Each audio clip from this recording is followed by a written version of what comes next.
Good evening, मैं हूं doctor दीपक और आज हम लोग एक ऐसी समस्या के बारे में बात कर रहे हैं जिससे हम लगभग 100 साल से भी ज़्यादा से लड़ रहे हैं, लेकिन दुख की बात है कि अभी भी हम उसका समाप्त नहीं कर पा रहे हैं। तो आज है विश्व टीबी दिवस। तो उसी के बारे में हम टीबी के बारे में जानेंगे और स्पेशली जो हमारे बिहार में टीबी की स्थिति है उस पर हम बात करेंगे। टीबी एक बैक्टीरिया के द्वारा फैलने वाली बीमारी है।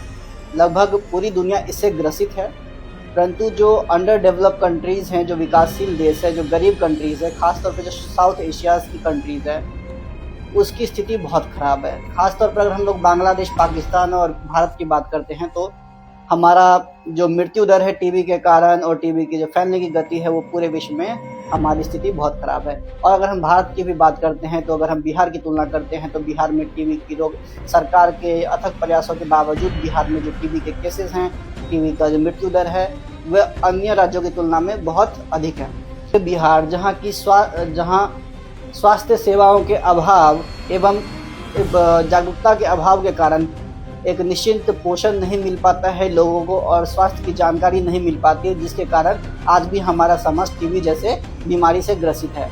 अगर किसी को टीबी का पता भी चल जाता है तो प्रॉपर तरीके से जो टीबी की मेडिसिन का जो कोर्स है, जो दवाइयाँ जितने दिन चलनी चाहिए उतनी नहीं चल पाती है। इसके कारण जो है मल्टीपल ड्रग रेजिस्टेंट टीबी यानी कि टीबी का और भी भयावह रूप सामने आ रहा है। साथ ही बहुत सारे जो सुदूर ग्रामीण क्षेत्र है वहाँ पर सही समय पर टीबी का डायग्नोसिस ही नहीं हो पाता है, इसलिए इलाज के अभाव में बहुत लोगों की मृत्यु हो जाती है और मृत्यु दर बढ़ रहा है। तो हमारी कोशिश होनी चाहिए, आज इस टीबी दिवस पर हम लोग कोशिश करते हैं कि जल्दी से जल्दी जो टीबी की डायग्नोसिस हो सके तो टीबी के लक्षणों को पहचानें।